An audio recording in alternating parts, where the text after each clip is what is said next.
नवमी इसको कहा जाता है या अक्षय नवमी कहा जाता है।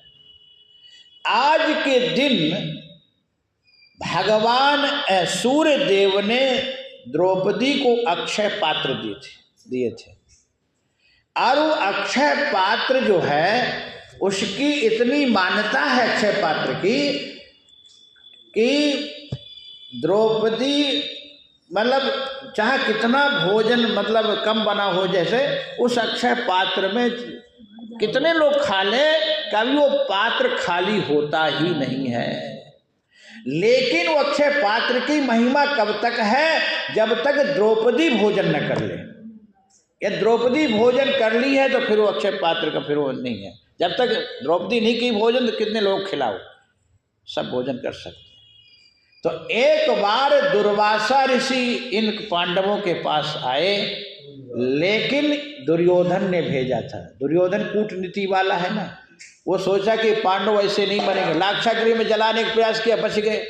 तब सोचा कि दुर्वासा ऋषि के श्राप से खाक हो जाएंगे, तो उसने झूठ मूठ का कहा कि इस समय पांडव जो वन में रह रहे हैं, युधिष्ठिर बड़े धर्म कर्म करते हैं, ऋषि संतों ब्राह्मणों को भोजन कराते हैं, तो आप जाएं वहाँ भोजन करें प्रभु। तो दुर्वासा ऋषि कहे अवश्य।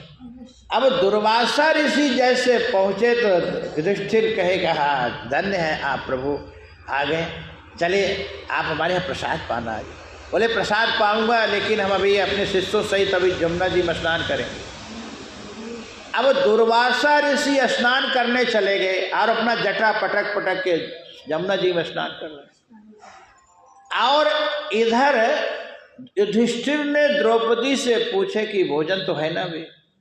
द्रौपदी कही नहीं मैं भोजन कर चुकी। बोले अच्छा, बोले अब मैं धो माज करके बढ़िया रख दी, कुछ नहीं है उसमें।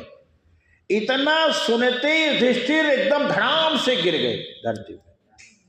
द्रौपदी कही ये क्या हुआ? बोले अब तो मरना ही है। तो अब दुर्वासा के श्राप से आज तक कोई बच नहीं पाए, मरना ही मर जाऊंगा। तो द्रौपदी कही कि कन्हैया थोड़ी कहीं चला गया है, क्यों मरोगे, कन्हैया आएगा। और द्रौपदी जैसे कन्हैया को आवाहन की, कन्हैया को बुलाई, कन्हैया द्वारिका से दौड़े चलाया। और कन्हैया कहा कि बहन देखो, द्रौपदी को कन्हैया बहन कहता है, बहन है। दूसरी बात वर्ण, कृष्ण वर्ण, कन्हैया भी कृष्ण है, काले श्याम वर्ण। तो द्रौपदी को बहन लाओ भोजन करना। द्रौपदी की